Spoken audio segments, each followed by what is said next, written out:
మన VVIT university, absolute discipline, absolute education.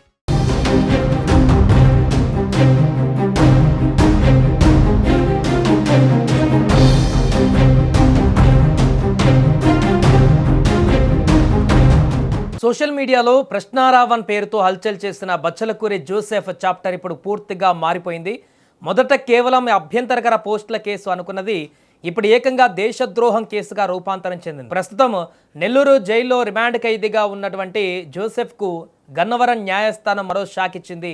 అతడి judicial రిమాండ్ను మరో 14 రోజుల పాటు పొడిగిస్తూ ఉత్తర్వులు జారీ చేసింది. జైలు అధికారులు వర్చువల్ విధానంలో న్యాయమూర్తి ముందు ప్రవేశపెట్టగా కేసు తీవ్రతను బట్టి కోర్టు ఈ నిర్ణయం తీసుకుంది. అసలు ప్రశ్న రావణ్ చేసిన ఆ దారుణాలేంటి? కేవలం సోషల్ మీడియా పోస్టులతో మొదలైన ఈ వివాదం అత్యంత కఠినమైన ఉపా చట్టం వరకు ఎలా వెళ్ళింది? సోషల్ మీడియాలో ఎవరైనా ప్రశ్నించవచ్చు, ఏదైనా మాట్లాడవచ్చు, కానీ దానికంటూ ఓ బౌండరీస్ ఉంటాయి.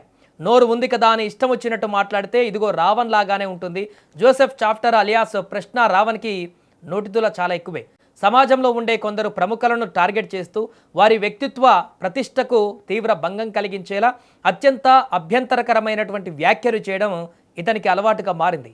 కేవలం వ్యూస్ కోసమో లేక ఇతర కారణాల వల్ల కానీ హద్దులు దాటి ప్రవర్తించాడు. సమాజంలో శాంతి భద్రతలకు విఘాతం కలిగించేలా, ప్రజల్లో వ్యతిరేకతను పెంచేలా వీడియోలను రూపొందించి సోషల్ మీడియా వేదికగా వైరల్ చేశారు. దీనిపైన బాధితులు ఫిర్యాదు చేయడంతో రంగంలోకి దిగిన పోలీసులు చట్టపరమైనటువంటి ఆధారాలతో జోసెఫ్ను అరెస్టు చేసి జైలుకు తరలించారు. అయితే కథ ఇక్కడితో ముగిసిపోలేదు.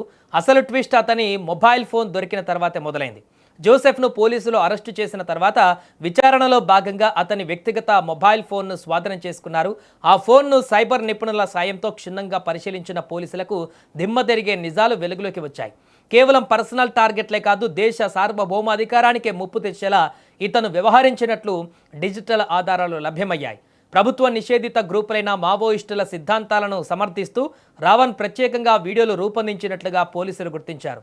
దేశంలో అలజడి సృష్టించేందుకు యువతను తప్పుదోవ పట్టించేలా ఈ వీడియోల కంటెంట్ ఉందని తేలింది. ఇక ఈ షాకింగ్ ఆధారాలు దొరకడంతో కేసు తీవ్రత ఒక్కసారిగా మారిపోయింది. ఇక ఎప్పుడైతే మొబైల్ ఫోన్లో నిషేధిత మావోయిస్టుల సిద్ధాంతాలకు సంబంధించిన వీడియోలు దొరికాయో పోలీసులు జోసెఫ్ పైన లీగల్ యాక్షన్ను నెక్స్ట్ లెవెల్కి తీసుకువెళ్లారు. దేశ భద్రతకు సార్వభౌమాధికారానికి విఘాతం కలిగించేలా వ్యవహరించినందుకు గాను అతనిపై దేశద్రోహం కేసు నమోదు చేశారు.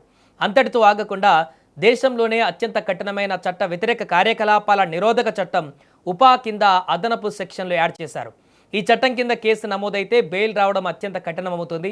ఈ డిజిటల్ ఎవిడెన్స్లతో పోలీసులు కోర్టు ముందు బలమైన వాదనలు వినిపిస్తూ విచారణను మరింత వేగవంతం చేశారు. ప్రస్తుతం నెల్లూరు జైల్లో రిమాండ్ ఖైదీగా ఉన్న జోసెఫ్ గడువు ముగియడంతో జైలు అధికారులు అతనిని గన్నవరం కోర్టు న్యాయమూర్తి ఎదుట వర్చువల్ విధానంలో ప్రవేశపెట్టారు.